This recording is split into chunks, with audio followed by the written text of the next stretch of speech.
Hello there, and welcome to a short mini-series on attachment theory. I'm unsure whether this will be a 2, 3 or 4-part mini-series, but don't worry, I intend to have them out in short order. The issues this series will cover in detail will be related to the individual contributions to attachment security, the child's role as opposed to parenting, that comes later. I'll talk about Bowlby's assertion of monotropism, the idea that you can only have an attachment to one caregiver, that being the mother. We'll also look at whether you can have multiple attachments and whether they work in the same way. Then we'll go into whether attachment is something stable, something that sticks throughout childhood, into adolescence and into adulthood. Is it malleable, or does it change? Do the attachment claims follow through all the way into adulthood? Well, I've kept you waiting long enough. Let's get started. Here are some quotes from the seminal attachment theory proponents. Ainsworth and Bell said in 1970 that an attachment is an affectional tie that one person or animal forms between himself and another specific one, a tie that binds them together in space and endures over time. Bowlby stated that attachments are most obvious whenever the person is frightened, fatigued or sick, and is assuaged by comforting and caregiving. The core of attachment theory is the attachment relational construct, which is about a relationship between two people, and it has to be stable. The relationship has to hold over time when the other person is not in the room, because the notion is that early caregiving experiences that we have affect our thinking about the social world, about others, and a range of other outcomes into adulthood. But equally here, the notion is that the relationship has an adaptive function that has evolved through natural selection. We see these attachment relationships in other animals, especially other mammals, and it has a very specific function. At least early on, it's about maintaining a sense of security, managing stress, so that the young organism can go out and explore the world in an adaptive way. At the core of that, and what drove much of Bowlby's thinking about attachment, is the idea of maternal deprivation. Bowlby developed his ideas at a time when the prevailing establishment view was that you only need to think about the physical needs in infancy, not the emotional ones. The primary function of caregiving, including parenting, is to ensure that the child has adequate physical needs met. Bowlby argued that emotional needs were just as important, and that parenting, warm, sensitive, contingent, loving parenting, was just as important to the development of healthy children in terms of mental health and psychosocial development as vitamins and proteins are for physical development. The idea is perhaps encapsulated best by the work of modern theorist Mark Dadds, who has said that parenting is the clean water of healthy psychological development. If you're looking to improve health and other outcomes in a village in a low-income country, you can build a clinic, introduce superior healthcare, you can put a school in place, vaccinate the populace, but none of it is worth anything if there is no clean water. Without clean water, people get sick, people will die, everything else may as well be a waste of time. Mark Dadds argues it's the same with mental health. You can build highly sophisticated child and adolescent mental health services, widespread interventions, sure start year centres, you can have great training for GPs and great schools, but if kids go home to terrible parenting, then none of it matters. Hence the clean water analogy. Bowlby's theory emerges out of a context where a lot of children were in institutional care, and prevailing research was primarily accruing evidence from animal studies, particularly primates. He was very heavily influenced by Pollar's work on macaques, and the findings that deprivation of maternal care in the early life of a macaque leads to a whole range of negative outcomes that last a lifetime. So much so that it affects the parenting style of the monkey later on. So Bowlby argues that we can find attachment behaviours right across all these different species. The things that we might think of as attachment behaviours, such as clinging, holding on, proximity seeking, eliciting care through smiling or crying, we can find a whole range of these behaviours in other mammals, and that appears to be because they are adaptive, evolved for safety, felt security, and adaptive functioning. So let's talk about the key way in which attachment is measured, which is through the strange situation experiments. The experiment involves having a mother and a child in a lab room.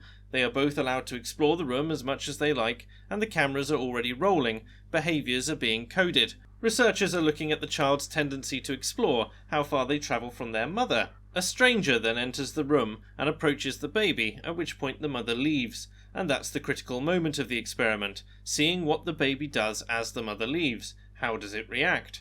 The stranger then attempts to calm the baby, because most babies cry at this point, and then the mother comes back in. This is the second critical point. and the researcher captures what happens at the moment of reunion. This may be repeated several times. All of it is taped and coded by an independent researcher who knows nothing about the parent and child, so they don't know what to expect from the child or mother at either critical point. Then, on the basis of a range of different behavioural codes, the children are given a classification of attachment security. There are currently 4 such codes. The first is a secure attachment, and what is expected of securely attached children is that they become somewhat distressed, they seek contact with their mother when they come back in, and will be rapidly comforted by the soothing behaviours of their mother.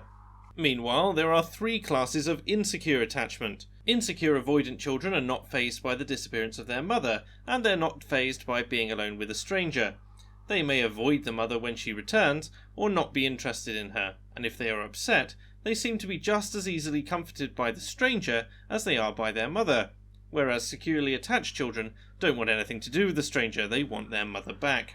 Insecure, ambivalent or resistant children get very, very upset. They have tantrums and cannot calm down. They won't be calmed by the mother, and they seem to be angry with her. Insecure, disorganised children exhibit very inconsistent and confused behaviour that is very difficult to classify in terms of coherent adaptive responses. It's important to keep this in mind because when thinking about insecure attachments, the predominant response is to consider both resistant and avoidant children as exhibiting a negative psychopathology. However, their actions do make sense. This is not the case with disorganised children.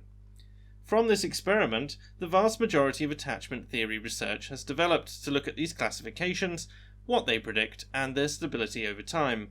The strange situation classification system and the broader attachment theory are 2 crucial underlying pieces of research trying to understand what the point of attachment is.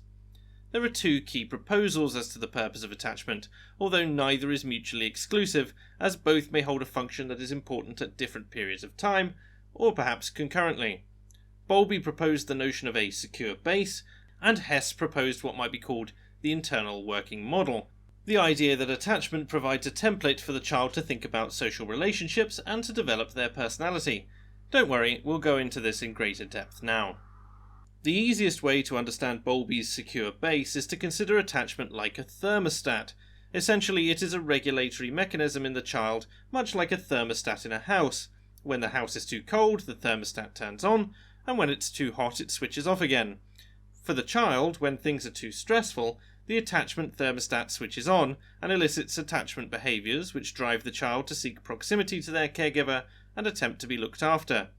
Once they've been looked after and their stress calms down below a certain level, the thermostat switches off and the child can explore the world again.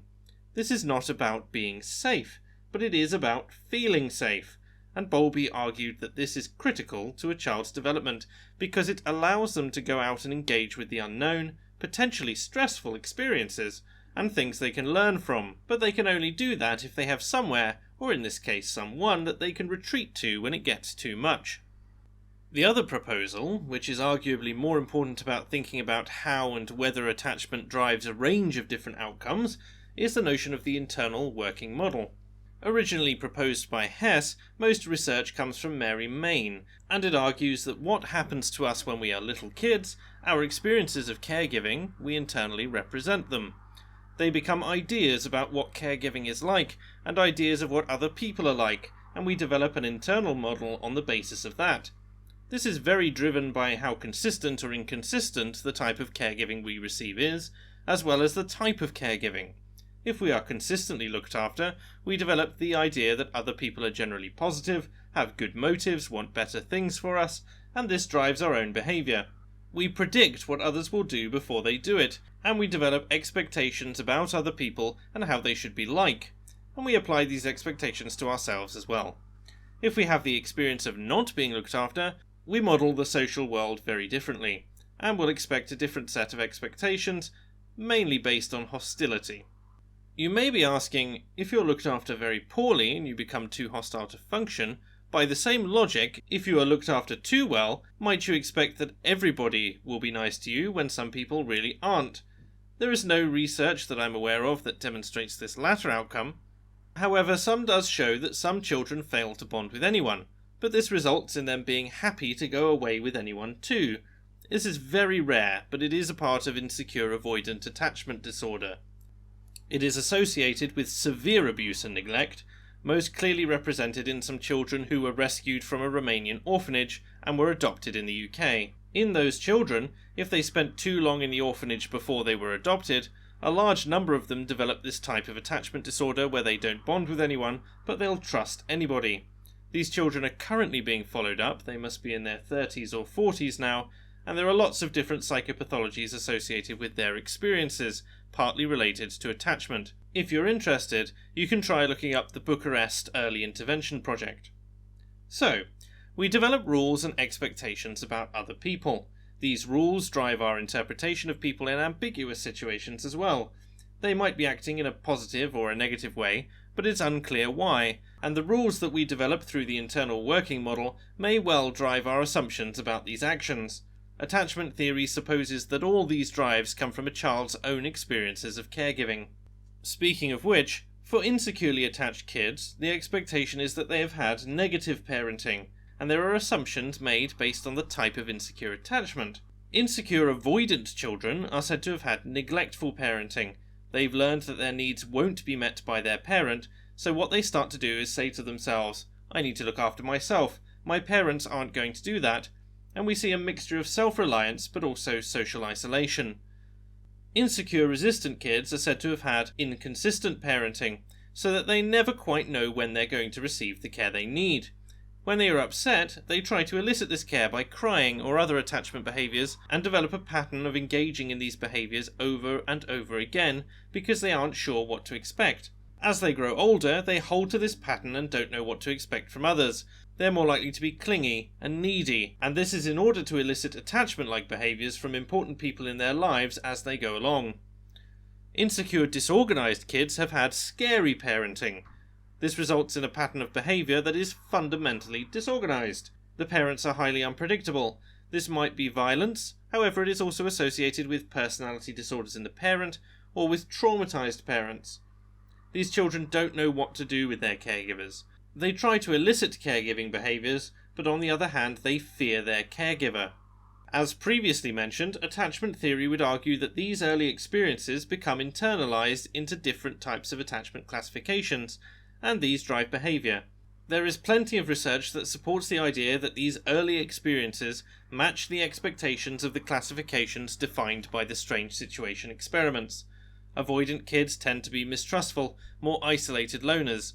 Resistant kids tend to be more depressed, although they can also be disruptive, and disorganised kids tend to be violent. I hope that this has served as a suitable primer for attachment theory in general. Next time we will delve more deeply into some of the underlying assumptions about whether attachments are limited to mother-child relationships, and critique some of the more dated expectations of the theory. Thank you very much for watching. Please leave a like rating if you enjoyed, and if you thought I got anything wrong, feel free to comment below and I will correct things in a pinned comment. Have a great week.